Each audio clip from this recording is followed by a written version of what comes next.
আজকে আপনার সাথে নতুন একটা রেসিপি শেয়ার করবো, যেটা আপনারা কখন ট্রাই করেন না। প্রথমে আমি পানি দিয়ে দিলাম, এর মধ্যে আমি কিছু মসুর ডাল নিয়ে নিলাম, ভালো করে ধুই। এখন আমি শিলপাটার মধ্যে এটা বেটে নিব। ডালগুলোকে এমন ভাবে নিমেষ করতে হবে যাতে 80% গুঁড়া হয়ে যায় এবং 20% আস্ত থাকে। আমার ডাল বাটা মোটামুটি শেষ। এখন আমি এটাকে একটা বাটির মধ্যে নিয়ে নিব। এই রেসিপিটা কিন্তু গরম ভাতের সাথে খাইতে অনেক মজা হয়, আপনারা অবশ্যই একবার হলে ট্রাই করবেন।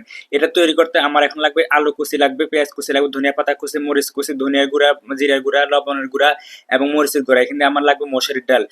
এখন আমি পেঁয়াজের মধ্যে এবং আলুর মধ্যে লবণ দিয়ে ভালো করে মথে নিব, যাতে পেঁয়াজ থেকে যে পেঁয়াজের মধ্যে যে পানিটা আছে এটা যাতে বের হয়ে যায়, এমন ভাবে মরতে হবে যাতে একদম সফট হয়ে যায়। আলুর কাজ শেষ করে এখন আমি দিয়ে দিব মসুরির ডাল, যেটা আমি আগে থেকে ব্লেন্ড করে রেখেছি। মসুরির ডাল, আলু এবং পেঁয়াজ ভালো করে সমলক্ষভাবে ওয়াশিং মেশিনের মতন হুইল ফাটার দিয়ে পানি দিয়ে ভালো করে একদম পরিষ্কার করে ফেলতে হবে।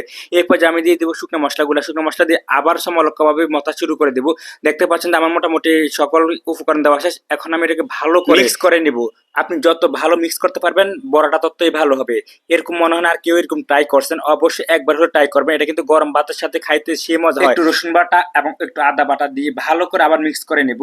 তো আমি তেলের করে বসাই দিলাম, তেলটা গরম হওয়া পর্যন্ত আমি অপেক্ষা করবো। আমার তেল গরম হয়ে গেছে, এখন আমি একে একে বড়াগুলো দিয়ে দিব। গাইস, বড়ার সাথে যদি আপনি একটু কাঁচামরিচ নেন, সাথে একটু শুকনো মরিচ নেন। আমি যদি কাঁচামরিচ ব্যবহার করি, শুকনো মরিচ এখন টোটালি খাওয়া বন্ধ করে দিছি। তো দেখতে পাচ্ছেন যে কি সুন্দর হয়েছে আমার বড়াগুলা, আলুগুলা সে রকমের ক্রিস্পি হয়েছে। তো আমি একটা প্লেট নিয়ে নিলাম, সাথে কিছু গরম ভাত নিয়ে নিলাম। দেখতে পাচ্ছেন যে গরম ভাত থেকে ধোঁয়া উঠতেছে। এখন আমি বড়াগুলা দিয়ে দেবো। এটা কিন্তু সন্ধ্যার পরে আমি বসে খাওয়ার জন্য। আমার কাছে এই গরম ভাত দিয়ে এটা ভালো লাগে, আপনারা পান্তা ভাত দিয়ে খাইতে পারেন। তো সবাই ভালো থাকবেন, সুস্থ থাকবেন, আল্লাহ হাফেজ।